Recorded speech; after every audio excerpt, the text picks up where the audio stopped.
HighBridge, a division of Recorded Books, presents The Cobbler, How I Disrupted an Industry, Fell from Grace, and Came Back Stronger Than Ever, by Steve Madden.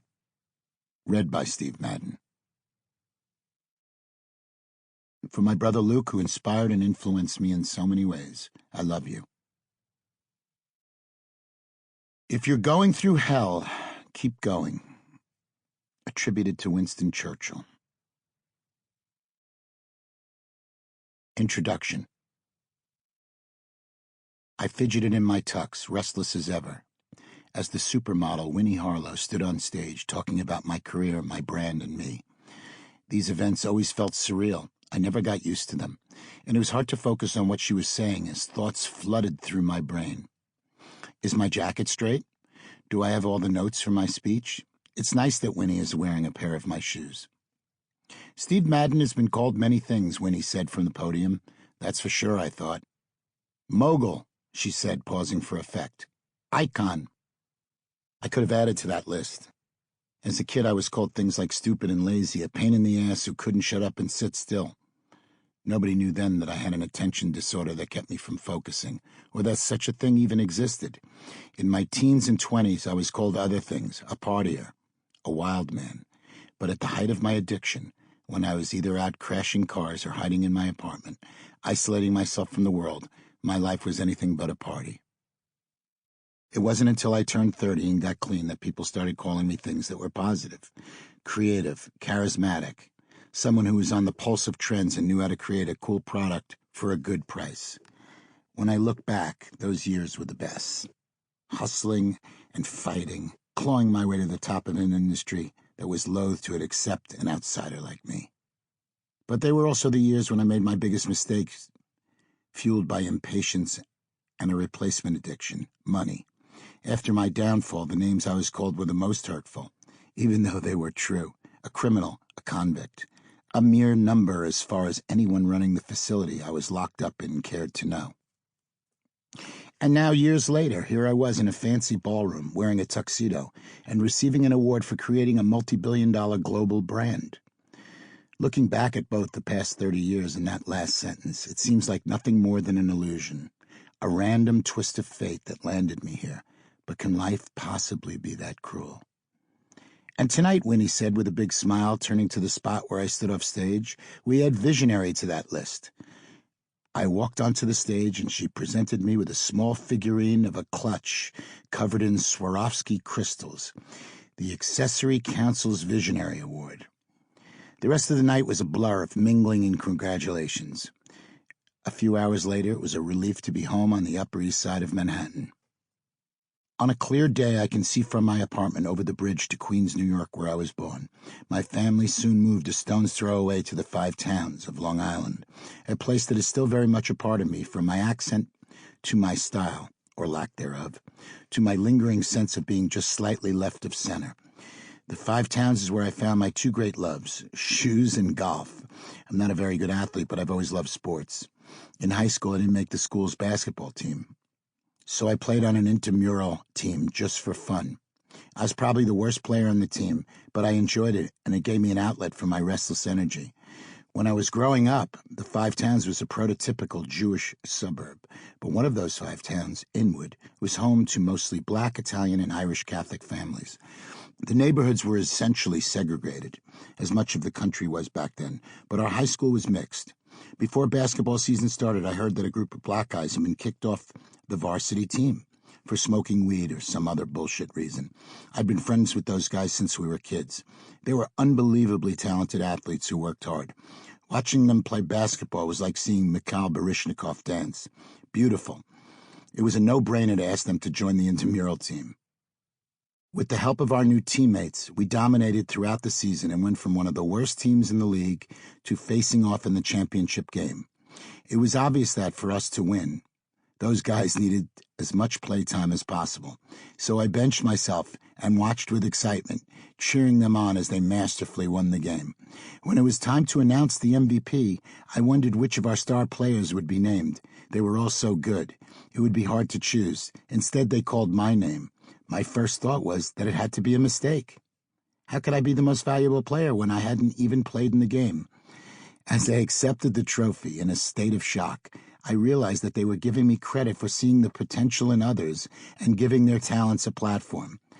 I was the most valuable member because I had put the team together and then stayed out of the way, allowing them to shine. Fast forward almost 45 years later, and I realized that I had won this visionary award for doing the exact same thing. For 30 years, in between designing and selling shoes and disrupting the fashion industry, I've been building a team at Steve Madden that is the best in the business. Yes, I've taught and coached them, but I've also been incredibly lucky to surround myself with hardworking, talented people. I never hired based on a specific skill set or kind of experience. My approach is more that of a coach, in particular, Gil Brandt of the Dallas Cowboys, who is famous for making unconventional draft choices based on a player's potential. When I find someone I trust, someone I know who will be a good partner, I find a role to fit the person, instead of trying to force someone into a specific position. Then the trick is to let go. The entrepreneur is a control freak and a perfectionist, and the truth is, I probably wouldn't have let go if my hand hadn't been forced right at the height of my career when I was sentenced to 41 months in prison. At that point, I had no choice but to shore up my team, put my faith in them, and step aside. The results speak for themselves, and the irony is that I'm still winning championships by keeping myself out of the game. It's been a long road from the intramural championship to the Visionary Award. Now people speak about my accomplishments in the past tense. How did you do it? I know what they're asking. How did I build this brand from nothing and go from childhood screw-up to convict to someone who's being showered with awards? The answer is deceptively simple. I put things together, whether they're shoes, teams, or the disjointed pieces of my life. Jordan Belfort, the infamous Wolf of Wall Street, first called me the Cobbler back when we were friends, as he took my company public and invited me to work with him on other deals too. And while that relationship represents one of the biggest mistakes of my life, one that led to a painful downfall, I have to admit that the name he gave me fits in more ways than Jordan ever could have known. Jordan called me the Cobbler simply because I was obsessed with shoes. But to me, it means so much more than that. A cobbler puts the various pieces of a shoe together, the upper, the lower, the lining, and so on. But a real shoe guy knows that shoes are made of more than just raw materials. The inspiration behind the style is just as important and includes references pulled from music, pop culture, and whatever else is going on in the zeitgeist. The result is a shoe that's not just comfortable and well-made, but that says something about the person who is wearing it. I got a thrill out of pulling these various pieces together to create my most iconic styles, from the Maryland to the Mary Lou, the Slinky, and more recently, the Trooper. But I've used the same techniques to piece together a team of mostly outsiders. Hires that make no sense individually, but that are amazingly effective together. And though it's hard to separate the company from my life, that's been pieced together too. And thanks to my kids and friends and the people I love, it's now mostly whole. So which one am I? The egomaniac, the trend spotter, the entrepreneur, or the visionary? What about the family man? Honestly, they're all true. I'm the same flawed person I've always been. In fact, the more successful I've become, the less sure of anything I have grown. When I was young and just starting out, I thought I had all the answers. Hard work and money were all that mattered. Success at all costs would be worth it. Now I'm not so sure.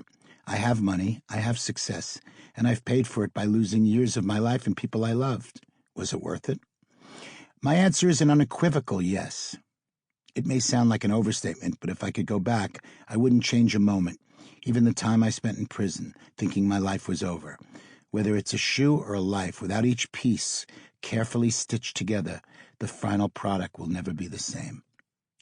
But I want you to read my story and tell me what you think. What would you have done differently? My success may or may not be an illusion, but the hustle, the hard work, and the cost it took me to get here could not have been more real. It was a wild ride. Maybe you'll learn something. If not, I'm pretty sure you'll be entertained.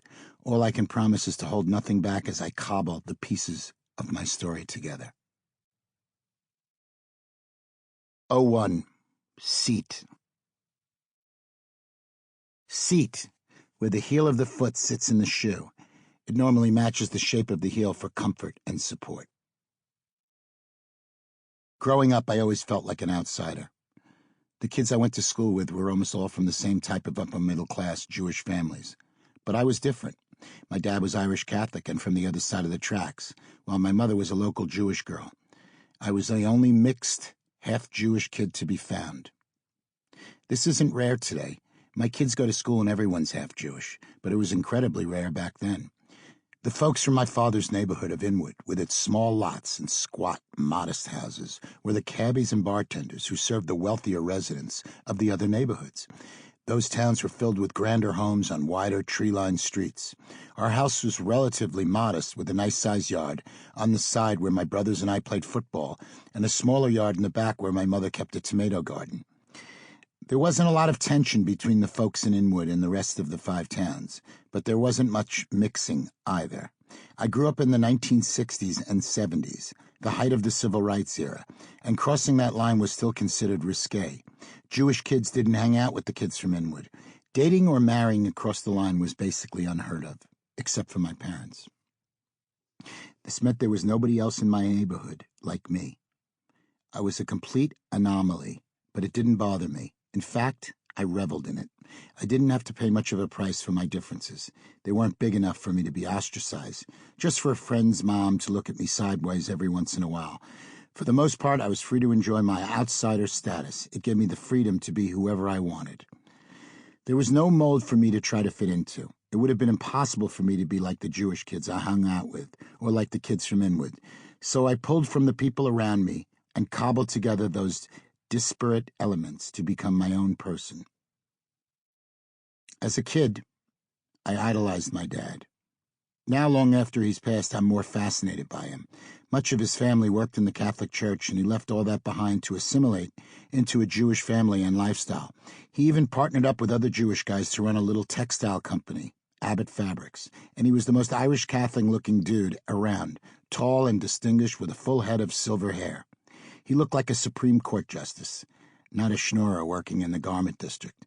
But nonetheless, there he was. My dad was already 44 and my mom was 36 when I was born, the youngest of 3 boys. My parents had grown up during the Depression and were in their 20s during World War II. They knew what it was like to lose everything, including family members who went off to war and never came back. My friends' parents were only kids during World War II. They were born into a period of great hope and optimism, rather than one of the darkest times in our country. I could feel this difference when I visited my friends' homes. The air felt lighter, breezier, hugs and compliments were given out more freely, and money flowed more liberally, too.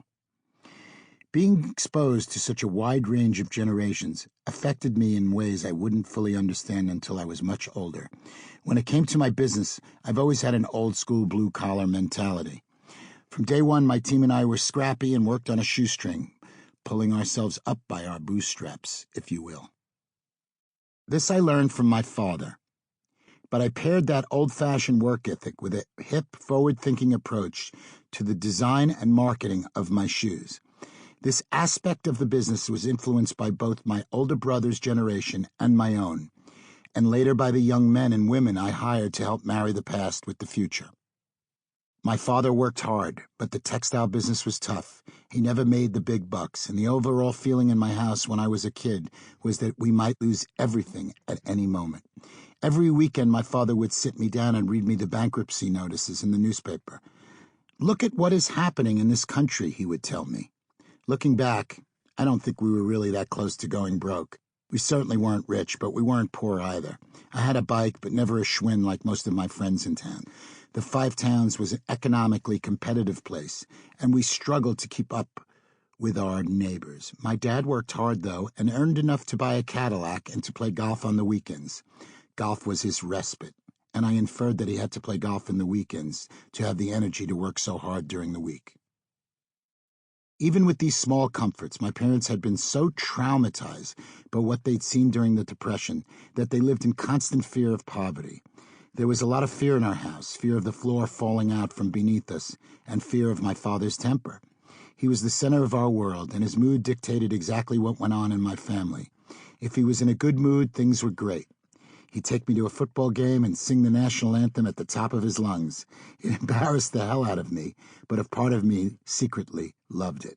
If he was in a bad mood, though, look out. My dad was something of an egomaniac. He drank too much and he was hard on me, but he was a good man. I may have judged my father harshly when I was younger, but now I see him for what he was. A poor boy who never went to college, who was cut off from his family, and who worked like a dog to provide for his kids. He taught me my single most valuable business lesson, and that is, first things first. You have to take care of the fundamentals, putting food on the table, paying your bills, before anything else. He lived by that rule, and from the moment I started my business, I have too. I realize I haven't said much about my mother, and that's because my childhood was my father's show, not hers. As a little boy, the time I spent with her revolved around my dad. Every evening we'd drive to the train station to pick him up after a long day of work. There was no need for him to call my mom to tell her when to leave the house. He took the same train every night. I remember sitting in the back seat of our Cadillac, eagerly waiting to see him walk off the train in his long coat and hat. Looking back, I can see that my mother had a creative side of her own. We had a piano in the house, and she would hear a song on the radio, jump on the piano, and pick out the notes herself, playing it by ear. It was incredible. But between my father's moods and managing 3 boys, she didn't have much chance to pursue her own interests. This was, unfortunately, the case for many women of her generation. Unlike my friends' moms, though, mine wasn't at all a typical overbearing Jewish mother. In fact, she showed little interest in me. I don't know if this was because I was the 3rd kid or because she didn't particularly care for me. I recognize now that she loved me, but it was clear to me from a young age that my mom didn't really like me, and I can't entirely blame her. I was a hyper-skinny little loudmouth kid who was always getting into trouble, and my mom had no patience for it. My grandmother on my mother's side, who lived with us for a while, would say in Yiddish that I had spilkus, a nervous energy, or an inability to sit still. Everyone else just said I was a pain in the ass. At school, I got in trouble for constantly speaking out of turn, for tapping my hands on the desk, and for being a class clown. I was impulsive, and I couldn't stop my mouth from interrupting the teacher or making a wisecrack, even if I tried. At home, I was just as loud and obnoxious, a smartass. My mom couldn't stand me, but my dad tolerated me a bit more. Maybe this was because I tried to tone it down around him, ever wary of his mood. I only succeeded sometimes. Nobody imagined that I had some sort of attention deficit or learning disorder. There was no such thing back then, really. You were either a good kid or a bad one, and I was definitely the latter. As I absorbed the disappointment of my mother and my teachers, I made a caricature out of myself. It wasn't a conscious decision, but I had been written the role of troublemaker, and I played right into it. I broke the rules and acted obnoxiously, just to prove them right. There was a moment that this flipped, but that came much later, around the time I started the business. At that point, the same urge to act out mutated into an intense work ethic, an obsessive drive to succeed at all costs in order to prove them wrong. Unfortunately, it took decades of screwing up before I could make this shift. As a kid, there were 2 times I could focus, when I was reading and when I was playing golf. I never did well in school, but I was an avid reader, and I especially loved biographies of movie moguls like Louis B. Mayer and Samuel Goldwyn. There was something about the intersection of art and commerce that intrigued me even then. These guys were interested in the whole vision of a project from beginning to end. They were businessmen like my father who went to the office in a suit and tie every day, but they were also artists. That was a completely new concept to me. I was fascinated to read about the guy who made Gone with the Wind. He wasn't the director. He didn't write the screenplay. He wasn't an actor. His name was David O. Selznick, and he was the executive producer. That's who I wanted to be, the person who put all the pieces of a project together. But in my house, there was no value placed on being creative. If someone went to an easel and painted, they were creative. But who cared? Hard work was what mattered, not creativity. Now I know that creativity encompasses so much more than just making art. It's an ability to lead, to hustle, to see around corners and predict future trends and problems, and yes, to create as well. As a kid, it wouldn't even have occurred to me to think of myself as creative, and I still have days when I wonder if I really am. At the same time, I can see now that my artistic spirit made me sensitive to the environment around me and able to take in so much stimuli. Besides my dad, I absorbed the most from my 2 older brothers. John was 11 years older than me, and Luke was 3 years younger than John. This meant by the time I was 7 years old, I was practically an only child. John left for college, and Luke was cutting class and flunking out of high school, so my parents sent him off to boarding school. My dad was in his 50s by then, and he and my mom seemed ready to be finished with the hard work of parenting. They'd already been doing it for so long. I was left to my own devices much of the time. On the weekends, I rode my bike all over town with my friends, and over the summer, they sent me to sleepaway camp. It was at camp that I started to use my full field of vision and natural awareness of the people around me. I could see clearly who could use a pick-me-up and who was feeling invisible and needed me to throw a little attention their way. The summer I was 10, we took popularity votes every night in our bunk. Don't ask me why. In the morning, I'd choose someone who seemed like he needed a boost and spend the day trying to help him get voted the most popular. Can you believe how Bobby landed that volleyball serve? I'd asked the group of kids as we roasted hot dogs over a bonfire. He really helped us to win that one. Of course, building up the people around me was also my way of making sure I was liked myself. This was something that mattered to me more than I would have admitted or even been able to understand. During the school year, I played baseball or basketball with my friends every day after school. I spent much of that time doing the same things I did at camp, emphasizing other people's talents and making the rest of the team feel good. On the weekends, I golfed with my dad. That was our thing, and thanks to my dad, golf became a huge part of my life. It was also the one sport I really excelled at. I wish I could remember what my dad and I talked about while we golfed. Probably not much, really, but I do remember how strict he was about making sure I raked the bunker after we took our shots. Overall, he wasn't a strict father. He drilled his work ethic into me and then left me to figure out the rest for myself. But if I ever forgot to rake the bunker, forget it. He'd totally lose it on me, and our golf game would be ruined. Now, every time I rake the bunker, I feel like I'm having a little moment with my dad. Once in a while, my dad would take me to work with him in Manhattan. We'd board the train in Long Island, and when we got out at Penn Station, boom! We were in another world. I loved it. There were businessmen in suits like my dad running to catch their trains, shoeshine guys calling out to us, and a newsstand run by an old blind man. I remember giving him change for the newspaper. He could tell right away how much money I'd given him, just by the feel of the coins. I watched in awe one day as he cursed at a guy who had given him a penny instead of a quarter, trying to stiff him on the paper. Then we'd exit the train station on 34th Street and walk up to the garment district. It was a rush. There were people and noise and colors everywhere, a perfect replica of the chaos in my mind. At age 10, I vowed to live in the city one day. I hardly remember a time when I lived in the same house as my brothers, but that doesn't mean they had any less of an influence on me. I got a dual education from my parents on one side and my brothers on the other. John and Luke were very different from each other. At least that seemed to be the case back then. John was simply the coolest guy ever, and I idolized him just as much, if not more, than my dad. He was unbelievably charismatic and handsome, impeccably dressed, and had an innate ability to charm everyone he met.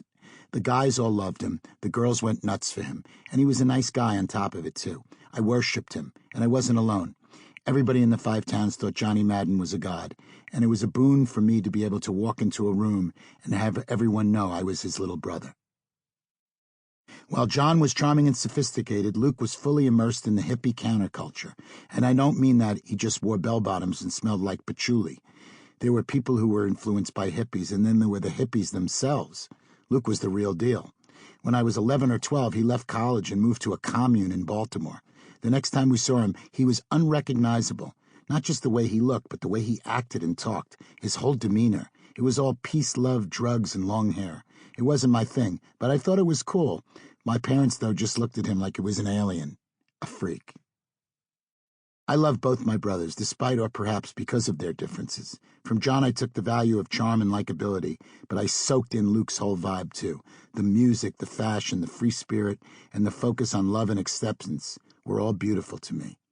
I was younger and more a part of the Alex P. Keaton generation, but I was shaped by all of it.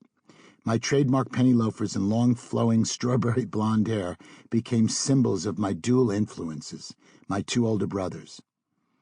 As the years passed, though, it turned out that John, Luke, and I had more in common than any of us would have expected.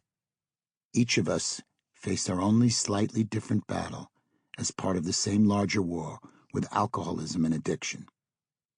It's a tough fight, one you can never really win outright. The sad truth is that to some extent both my brothers lost their battles. I'm still fighting mine a day at a time. If you had seen John at the age of 20 or even 30, you never would imagine he'd end up the way he did. He was like an idealized image of a man come to life, and I have often asked myself why I couldn't be more like him. But his addictions ate away at him slowly, not fully taking hold until he hit middle age. It kills me that his kids never really had a chance to know him when he was younger. He was the best father he could be, and I know how much his kids loved him, but he was a completely different person by the time they were old enough to remember. Luke's path may have been easier to predict in some ways because of the hippie thing, but like John, his alcoholism didn't take over his life until much later, long after the commune and Woodstock were in the history books. Then, despite our family efforts to help, he fell prey to his disease too. I'm not judging either of my brothers. I still battle this demon every single day. In a way, it's a blessing that I fell into the clutches of drugs instead of alcohol, because they took me out much quicker than booze alone might have. I was a full decade younger than either John or Luke when I hit bottom, and I knew that I had to get clean or forfeit the entire war. Where did it come from, this tendency, or genetic disease, or whatever you want to call it? I often revisit my memories, looking for answers. Growing up, alcohol was ever present in our home. It was never really a problem, but it can't be a coincidence that my father's 3 sons all turned out to be addicts. He definitely liked to drink, probably too much. Like many men of his generation, he enjoyed his martini lunches, but he always functioned, worked hard, and never made a public scene. No matter what, he was on that same train every night. In all the times I spent with my dad on the golf course, I don't remember seeing a bottle. But when I was 13, I was able to get a junior membership to the golf club, which meant I started playing less with my dad and more with my buddies. Did things get worse after that? Was my father hiding an addiction that fueled his temper and dictated his mood swings and his severe views on life? I'll never know. The next year, when I was 14, I started working as a caddy at the golf course. For 5 hours a day, I carried 2 huge bags that each felt like they were bigger than me. And for that, I earned $14. It was dreadful. Sometimes I caddied for my dad, but I always wished that I was playing with him instead. The one thing I liked about the job was the opportunity to be around other men my dad's age. I always loved listening to them talk about business and politics and the news of the day. I found myself uniquely situated to take in the message from the older generation to work hard and the opposite ideology from the younger generation to opt out. I've done both, and this duality has shaped my life and my business. In high school, it seemed like I was headed more in the direction of opting out. I started cutting class and smoking pot with my crew of buddies pretty much every day. We were like the Rat Pack. Alan, Dean, Brian, Barry, Danny, and me, we skipped school to play golf and smoke pot, often at the same time. In high school, Brian Frank nicknamed me Fogman because I was always thinking about 1,000 things at once. I was also stoned most of the time. I remember walking down the hallway of our school. It was loud and bustling with other kids, heading every which way. Brian was talking to me about something. I could barely hear him because I was too busy juggling so many other thoughts. To me, it felt like it was out of nowhere when he screamed, "Yo, Fogman!" and finally got my attention. For a moment, anyway. I was awkward and scattered, and the fake confidence I used to hide my insecurities often came off as cockiness, which turned off a lot of people. At least I had enough confidence to jump when I saw an opportunity. When I was 16, I overheard my friend Jeff Meltzer talking about how he was up for a job at a shoe store called Toulouse in downtown Cedarhurst near all the shops and restaurants. It sounded a lot better than busting my ass caddying for $14 a day. Plus, I knew that store. The owner, Lance Rubin, had gone to school with my brother John. This is one of those times when being his little brother really helped me out. I knew that if I went in there and told Lance who I was, he'd probably give me the job over Jeff, and he did. Lance was cool. He was only 27, and he owned the store and dabbled in designing shoes too. This was a guy, like the movie moguls I'd always loved reading about, who combined artistry with commerce in an interesting way. He made no bones about being creative. Lance was also a painter and was really an artist at heart, but he was also a businessman, and in this case, a businessman who looked nothing like those movie moguls or like our fathers. It was 1975, and the fashion industry had just barely started paying attention to young people. Members of the hippie generation were now in their 20s and had their own unique sense of style. Boutiques like Toulouse with posters on the wall and... Sample complete. Ready to continue?